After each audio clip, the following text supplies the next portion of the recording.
FNGs. I say that affectionately. Effing you guys. Don't take it personal. Anyway, day 2 of my champ school. We're not much flying going on at Luke. This is Saturday, but I am hearing some action over there at the NASCAR circuit. They got some races tonight, Saturday night, race night. And we just had a couple hours of academics, really in depth, really talking about entry and exits and the fastest way around a racetrack on a motorcycle, which I think translates to track days on the car too. So I'm gonna apply a lot of that technique when I'm doing track days in the car. So anyway, we're getting ready to gear up. Anthony's already gearing up. I'm gearing up and we're going out, and my goal today is better body position and hitting those apexes. They videoed me and showed it yesterday in class and in front of everybody, and it was a good lap.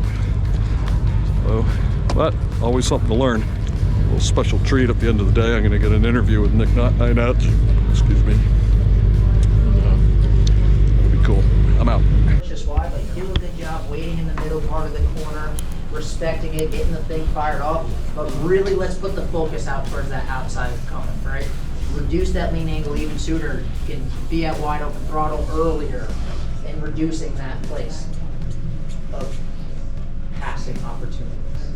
Initiated brakes at the right moment, but he never got the brake power, pressure up. Actually, never built the brake pressure. See, not because we get so smooth at the school. Well, he's super smooth. He went super smooth with the brake. But then you're on a very fast motorcycle, there's a lot of speed on a fast motorcycle, and you never spiked it. And so it went initial, and then it just kind of held it up to maybe 70 points. You need to go initial up to 90, 95 points, and then trail off. So don't think, oh, I'm going too fast. It just didn't have enough brake pressure.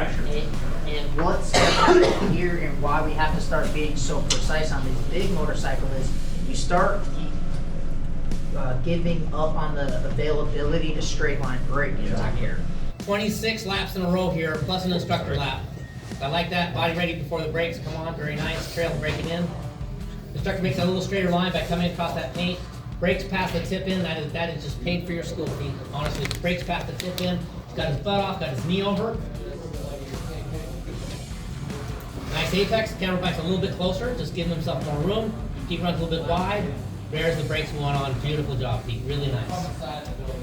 Look what the camera's doing. The camera bike's getting wider here just to square up this next second part of this apex. See that, Pete? Mm-hmm. Now to get where from Pete's line to the camera bike line, Pete could do one of two things tomorrow. One, he could enter 2 faster, because radius is a mile an hour. So every time you see yourself not on the radius here in turn 2 of the instructor bike, you can come in faster. Or 2, take away lean angle. That's safer. So getting that bike a little bit wider, just playing with that, watching what the instructor is doing, why the instructor is here. Boy, that's a nice ride, Pete. You see that missed apex, having a whole lean angle. When you miss that apex, you got a whole lean angle. Meanwhile, the instructor bike is taking away lean angle.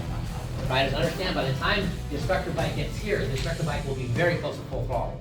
But Pete can't because he missed that apex. So right in here, right here, it wasn't that he was low in the middle of 2, it's that he was low and didn't adjust his speed correctly. And we're beating him up over a couple feet. Pete, this is a nice lap. So if you're low, you've got to go slower. We're going to get the bike here, and the instructor will take away lean angle. He gets to accelerate. Pete cannot yet take away lean angle, right? Right? See this? You guys see this stuff? And now Pete's 4 seconds left slower, and like, what should I do? How about a little slower in the middle of 2? Nick, could I get Anthony and Barron? I got another laptop back here. Watch them from. Thanks, Cody. And I have another laptop here too, Cody, somewhere. Right here, if anybody wants to. All right. Okay. Thanks, brother. All right.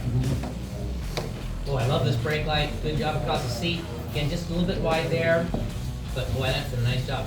Pete, getting the bike out there is really, really well done. You're not going to see many people out there. That's a really nice job. Get the bike squared up, brakes on. Boom, pretty darn good apex right there, driving it out. Pete's done a lot of track car stuff, a lot of instruction, and you can see from his lines really getting it figured out. All right, so the next thing for Pete is head drop on the exit. See the bike run wide a little bit because the head stayed high. An accelerating motorcycle does what to its radius? Increases. So how can you accelerate off the corner and not run wide? Because you offset acceleration with your head drop. Exactly. Pete, and for all you car drivers, It would be like you run down into a right-hand corner, you take 300 pounds, and you slide across the car to the right side. It's illegal. It's that big of a benefit. So you are running off with the head high, the bike will run wider, run off the head lower, the bike will stay on line. Okay, so let's really take advantage of that head drop. I like this. Good job tucking in, nice job closing off that right side. I like how we got all the way to the white line. Exactly, exactly. A really nice job. Trail breaking in.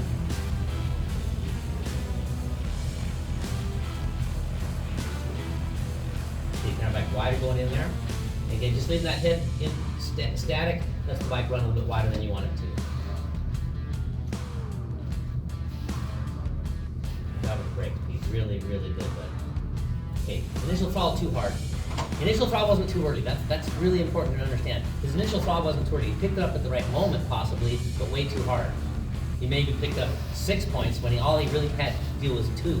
2 points would have kept him on line at neutral throttle. That's more than neutral throttle. And you can see if Pete feels it, the bike just running away with him a little bit. Why are my toes hitting? Great question, and we saw a couple other riders with the same issue.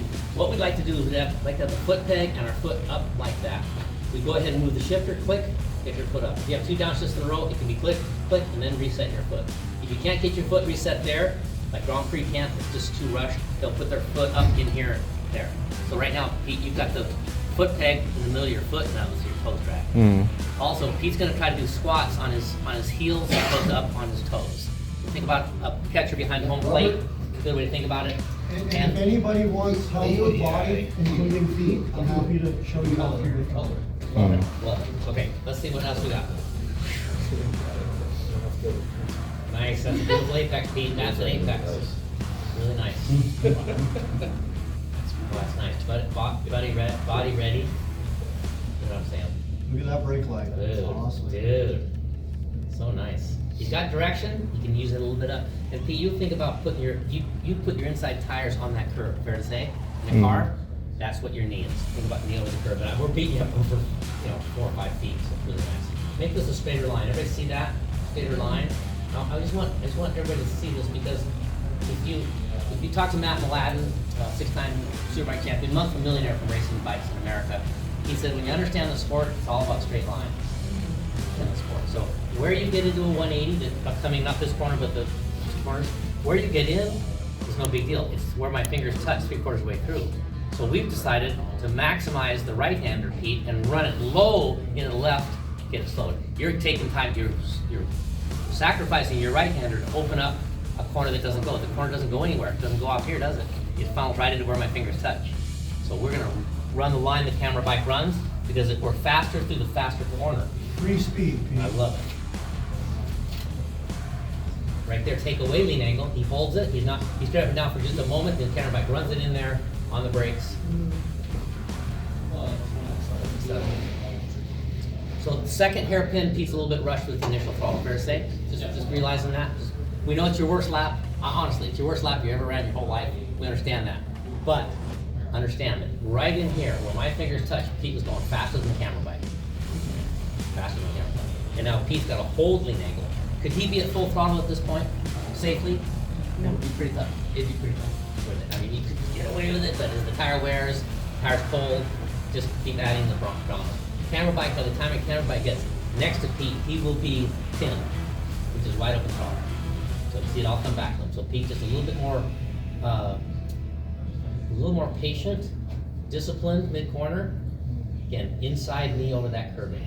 Good? Good. Pete, jot down some notes. Oh, you got your camera. Good. All right, guys, how's it going? It's Birdman. Just finished one of the best courses I've ever taken in my life. Honestly, with all the courses I've had in the Air Force, this is probably a top 3 course professionally. I mean, just getting shit done and being consistent and hitting it, and no hiccups at all in 2 days. 5-day course crammed into 2. Really, really cool course. Highly recommend it for young guys to start. And I'll talk to Easy here. He's one of the lead instructors. And I'll just ask you, see how things went on your side. Yes, sir. You know, working with people from all skill levels is definitely a challenging thing, but it is what it isn't, right? We take this time, if you're brand new to motorcycle riding, if you're just letting out the clutch, come and see us, right? Let's build some of these processes down before we build some bad habits. You know, we're able to work with people that are learning to ride to professional riders. So, you know, the thing that's changing is a degree of application, not really the process. So we're truly taking these 2 days, immersing into the process, what it takes to ride a motorcycle proficiently. So it's wonderful to see that we can teach to all levels, all skill sets, no matter where you are. Yeah, definitely. And I kind of recommend for the guys that are just transitioning maybe to their second bike, check out the Champ School, the Street. Yeah, Street program is a 1-day course going over our core principles that will allow you to really figure out the priorities that we need in a kind of condensed 1-day course, because motorcycling and it teaches us about life, that life is all about priorities, and that's how we want to approach our motorcycle as well. Things that are going to keep us safe for a long time without drama. Yeah, and just to let you guys know, I took that course last year and I've been riding for over 50 years. But you don't know what you don't know until you start talking to some professional guys who really know how to handle the machine, and that's their life. That's what they do for a living, is ride motorcycles. And you can never have enough training. Always have more training. And so that I like that course so much. I came over and did the 2-day course. And the 2-day course, are you focused more on the more experienced guys, or you just would you rather have them start with the online course and then progress to the other course first and then come here to the 2-day? It all depends.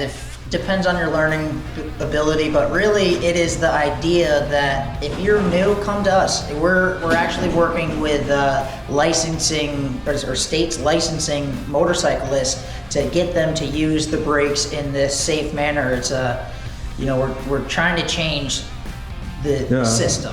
Yeah, I kind of see a disconnect between there's a missing link between motorcycle safety course and guys coming out and going crazy on a motorcycle and not really, going into any more learning. And to push guys into learning and continue to learn and not go out there and just be hoonigans and just go wild on the canyon roads and kill themselves. Take a course, learn how to trail brake, learn how to do all the techniques that you guys are teaching here to save your life. It is tough. We see that most of training after we get licensed is a very dwindling number. It gets lower and lower from people that want to go into further training. So, with false information, it makes that wrong. It makes it hard to want to continue to push. It's, hey, this didn't really work. I don't understand what you're doing. Right. So when we get people coming out to us and we're getting them to do things that actually work, because we're just following best practices. It's not my school. It's not the founder's school. This is how are the best riders in the world approaching these motorcycles. The motorcycle doesn't care if you're on this Las Vegas Motor Speedway or if you're on your favorite back canyon road. It needs a certain kind of input. So if you're an individual that's getting on your motorcycle, you need to come to us. You need to put the focus onto your machine. Yes, taking Champ U to start is a great starting point to get our brain engaged onto the things that we're going to need. Great production, by the way. Online course is really, really well done and in-depth, and it takes an effort to get through it. You got to stick with it. Yes, sir. If you only put an hour in a day, it will take you 2 weeks. Yeah. So there's a lot if you there. put the time in, and just like anything, however much you put in is what you're going to get out of it. The biggest thing you need to be a proficient motorcycle rider is desire. So it's really coming in with that attention to detail, being all in, because how you do anything is how you do everything, my friend. Yeah, excellent, man. It was a great course. I really appreciate your professionalism, your instruction. By the way, these guys are some of the best motorcycle riders in the country that are teaching the course. So that's what you get when you come to Yamaha Champ School. Highly recommended. All right, Birdman out.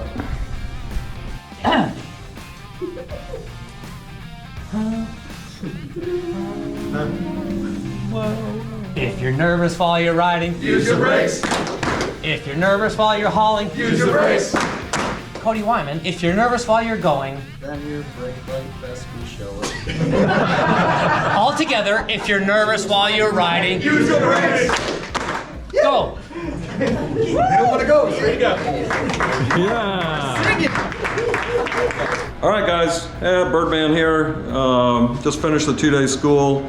and here with the heart and the soul of the Yamaha Champ School, and a guy that I've known not directly but indirectly through his journalism, his books, and specifically in Motorcyclist magazine, and back when I started riding was in '81 and '82, and I think it's Nick Ienatsch, and he's great. I'm grateful that he's here, and he's teaching us how to ride safe, and the other thing that he did, the book that I remember reading, Nick, was the Pace. Yes. I love that book. That was such a good read for people that are riding on the street, to learn how to ride quickly, efficiently, and safely at a specific pace and still have a good time. I was pretty clear on what good riders do, and that article was basically, I was racing Willow Springs, and all my friends were racing Willow Springs, and they're all, I mean, Andy Milton and Lance Holtz, all these guys that were winning club titles, Ken Kunisugu, so they're all enormously talented. I think it goes so fast, they were so talented. They were winning at Willow back in the day when there was a lot of racers there. This is in the 80s or 90s? Yes, this was late 80s. Mid to late 80s, and we'd go street riding on Sunday. And we soon learned that if we're going to push like we did at Willow, we're going to die. We'll die, and we saw our friends die. And there's been national champions that have won national championships in road racing die on the street. So we said, hey, what can we do to really enjoy this? And we found this pace that you click into that is super fun in the corners, mellow on the straightaways. You reset the whole group catches up. Here comes some corners, have fun in the corners, mellow on the straightaways where the radar gun is. The big pace really hurts you. A lot of straightaway speed. The next corner gets really tough, so we controlled our speed on the straightaways. And we just found this pace, and so we started yelling, let's just ride that pace, and we just clicked into it, and it's a magical pace that we love riding. Yeah. And so, I mean, for your progression in the motorcycle industry, for me, I started on the dirt for 10 years when I was a kid, and then I went into on the road in '82 with a GPZ 550, and I went into the Air Force at that time, and then our paths kind of divert. You go into being passionate and making motorcycling your career and your life, and I honor that. I think that's really awesome to be able to do something that you're passionate about and make money at it, and have such an important message for riders throughout the industry, and being an icon in the industry, and I congratulate you for that. That's really cool. Well, I appreciate you saying that, because it actually applies for people like you, Pete, who have signed up to work for our country, guard our country, help our country, and have sacrificed, you and your families have sacrificed to get there. So for me to ride motorcycles and be thanked for that, I appreciate that, but it means more to have someone like you show up and for able to give you back that. And we run a police department program where we can give back to the police and let them know how much we appreciate them by working with high speeds with the police. And so I really appreciate y'all. I appreciate your compatriots. And one of the things that is really appealing to someone like you that's done something at a very high level that will kill you, F-16 pilot, make a mistake, you die, happens too frequently. Same with motorcycles. So now you found a group that has the same risk tolerances, which is very intolerant of mistakes, always wanting to fix them. The price can be very, very high. The parts are really, really cool, and the group you hang out with is really, really cool. We have a really good sense of time as a pilot, as a motorcyclist. You realize a mistake made in this moment cannot affect the next moment. We put it behind us and off we go, and that's a fairly fantastic way to live a life. And so when you make a mistake, you fix it in your brain, you go on, you don't repeat it. So that's why you clicked into this training so much. That's why it hit you so hard, because of your background. And it's also why we put so much time into someone like you, is because it's a chance for us to say thanks. Yeah, well, I appreciate that. And one thing I've been thinking about in motorcycling, because it's really a passion that I've reignited and I'm getting older and retiring and reconnecting with it. And I was thinking, why am I so passionate? What do I like about it so much? And I really think that it's a metaphor for life. I mean, motorcycling is, people think, oh, wow, you're going to go 4,000 mile trip and do that? Well, that's crazy. Well, no, it's not crazy. It's a challenge. It's a challenge, and it's like life's a metaphor for life, where, I'm facing adversity, I'm overcoming it, I'm accomplishing a goal, an objective. It may kind of suck when I'm doing it because it's difficult, but life is difficult. And so having fun along the way in life is, and I think you embody that in your spirit and your energy and your passion, and what a great course. Like I told you before, one of the top 3 courses I've ever been to, and all my training of the Air Force, and how did you get to from a journalist to writing books to where you are now as a in Yamaha Champ School, heart and soul guy? Well, I was really close to your timing as far as I was in college. I had dirt bike when I was 12. I got a XT 500 when I was 16, and then I bought a GS 1000S West Cooley when I was 18. It was 1980, so it's very similar to you. My dad had bikes at the time, and I started working at the bike shop in Salt Lake City. So I was working at the bike shop, riding all the time, my whole life. That's all I wanted to do was ride motorcycles. Going to college, part-time, poorly. And I wrote a letter to the magazines. I said, how does someone get a job at a magazine? Oh, that's and cool. Months later, Art Friedman wrote back from Motorcyclist magazine. He said, well, send me a resume. When I got that letter, my mom and dad was a motorcyclist, mom was a journalist, editor, English nice, person. in the family. Yes, so my mom and I got together and put together this resume that looked like a Suzuki S, in the shape of a Suzuki S, and captioned all the photos. I mean, put together this resume because I saw this as and my mom saw this as this is truly what I want to do, and it just seemed like my path. Yeah. And for some reason, Art picked me because Art Friedman changed my life, saved my life. Yeah. And so I went down to California in 1984 and started working for Motorcyclist, and that's how it started to happen. When I got to Motorcyclist, Jeff Carr, Dexter Ford, do you remember those names? Oh yeah, I did. I read all those magazines. I remember seeing all that. Yeah. Brett Ross and Art Friedman, those were the people there, and they're all racing. They're all super fast. Yeah. They were all passing me on cruisers, and I'm on a sport. They were just so good. Yeah. They were and they loved it. Art Friedman loves motorcycling. So do those guys. Funniest guys you'll ever meet. Jeff Carr, Dexter Ford, funniest guys you'll ever meet. So it was just this incredible life, and I was single, and just incredible life. Yeah. And then Mitch Bain came along, and it just started really to be in this deal. So I was part of this group that really focused on how to survive on a motorcycle, technique oriented, also very fast, all racing. Right. They just swept me up and swept me along, and changed my life, and thank God for that. And so then I wrote a letter to Honda, and I said, I'm teaching a little school at Willow Springs, but I'd like to start a school. And Honda wrote me back and said, that's a good idea, but there's one person ahead of you. And it was Freddie Spencer. And Freddie Spencer had wanted to start a school. Yeah. So when Freddie announced the school at Las Vegas, I was racing there, and he announced the school at a press conference. I walked up to him at the press conference and reintroduced myself. I said, this is truly what I want to do. So when Freddie launched the school, I was there with him. We launched it in 97. It ran to about 2008. In 2008, Champ School took over, was invented, and off we went from there with all the guys that you met. I mean, and Ken Hill and Mark Schellinger and Shane, Dale Kiefer, Shane Turpin, these names, we all started this school, and now you're seeing the youth group coming in. Yeah. It's just, it's going even better. Yeah, so I mean, I just look at the progression of your life, and then the culmination of your efforts in motorcycling and safety, and combining that with the passion for riding and safety. What do you see as the some of the what's the big challenge in motorcycling right now for young guys that are transitioning from beginner rider to intermediate? They've just decided to go from that 400 to maybe, I'm going to get a leader bike, or whatever they're going to get. It's only as fast as a twist of the wrist. But when they transition to that point, they've taken motorcycle safety. Now I see a void there. I see where are we going here? We need something. Oh yeah. We're an MSF Tier 3 school, the only one in the world. So we're trying to change this. We came out with the Champions University new rider class for non-riders, because there's things taught to new riders in America that aren't right, provably not right.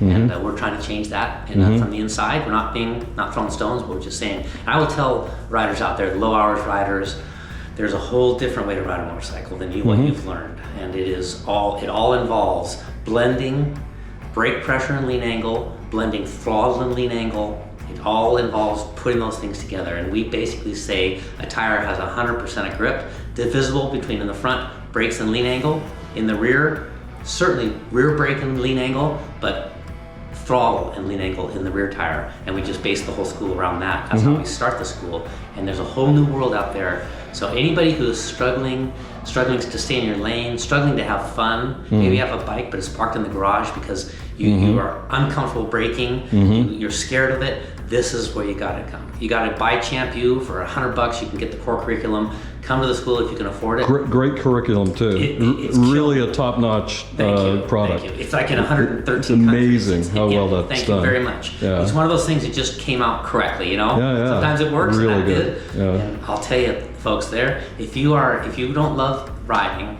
but you got a motorcycle because you thought you might, but you don't, you're doing something wrong with the controls. I'll bet you money you're in the throttle when the best are still in the brakes. I'll bet you money. You're sitting up on top of the bike adding lean angle. So if you could change from that, if you could humble yourself and buy Champ U and study this thing, the world will open up to you. The feeling you have right now, Pete, after doing what you did, like you're ready. I can't wait to ride again. Fair? Dude, yeah, there was probably the best 2 days of my riding life. Wow. Without a doubt, because I learned so much. It was just really, really good. And thanks, Nick. I really appreciate your time and what you do for the industry. And I hope that translates to more training after MSF and also for the track day companies. I think they really need to get on board with this to make track days more safe. 100%. Because I'm a little scared to go to one. 100%. Honestly. I've heard horror stories as well, and we're working with the N2 for sure, Evolve for sure. I shouldn't start naming them because there's a lot of groups are working with us now, and we did come out with a Champ, not to publicize everything we're doing, but we did come out with a Champ University track day guide. Oh, good. It talks about how to pass, right. how to go through tech, all those things. Yeah, that's because good. there's some things that are getting people in trouble, and we wanted to address it. And you know, then when you showed up here, Pete, you started hearing about riders are dying by running wide in corners, and they're dying failure to avoid something in their path, and that's how we worked on that for the last 2 days, right? How to get those things fixed, fix those things. It was really eye-opening for me, and you know, a lot of life-saving techniques here. Highly recommend you guys get on board and keep learning. Don't stop learning. I've been doing this for over 50 years. Nick's been riding for the same length of time. And he's still learning. He probably learns every time he does one of these courses. So it's really, really important. So anyway, hope you guys enjoy it. Birdman, say I'm out. Nick? Thank you, Birdman. I appreciate y'all watching this. Hope to see you riding.